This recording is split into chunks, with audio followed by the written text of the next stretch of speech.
Yo, what's good, people? We back. Had to come through, man. Had to come through because I've been seeing a lot of this, a lot of adulation for Melo, man. Shout out to Melo because the league was a better place when Melo was in it, even just last year. But I ranked the small forwards before, so I would ask, you know what I'm saying? If you know, like I know. I would ask you, would you rather have Carmelo Anthony or would you rather have Dominique Wilkins on your team? Because Dominique is a name that I don't hear a lot. I don't hear Dominique's name a lot when it comes to scoring. I think it's about the looks and the game. Because a lot of people prefer Carmelo's game over KD's. And KD's 7 feet with a 3 and handle. So would you rather have KD or would you rather have Melo? For those that would rather have Melo, would you take Dominique over KD? Because Dominique was the man, that was Jordan's first arch nemesis. A lot of people don't want to bring that up, but Jordan had to get around Dominique first. He had to get around Dominique, not just in the slam dunk competition, in the game, because Dominique was a monster. And he came out what, 2 years before Jordan? Dominique was a beast. Dominique, his first 8 years on the Hawks was like averaging over 20, or at least 25. Like his career average is down to 24. Because if that's with factoring in his torn ACL, he tore his ACL twice. If he didn't do that, he would be at like a career average of 27, 28. He was like that, like putting up buckets with no threes. With no threes, he's putting up these number of buckets. Averaging 28 a game, 27 a game. There's a lot of and ones right there. A lot of and ones in a crazy mid-range game. Dominique had a crazy mid-range game. I think his mid-range game was better than Melo's. I would say his mid-range game was better than Melo's because it had to be. But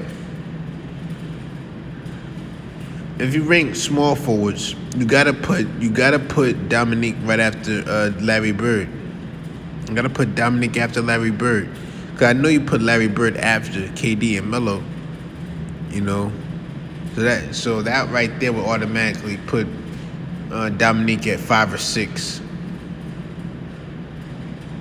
You got LeBron, got KD, Melo, T-Mac. I'm sorry. T-Mac is a 3. He's not a 2. T-Mac is a 3. So, damn, T-Mac, Dominique, Melo, KD. That's a crazy 2-on-2. But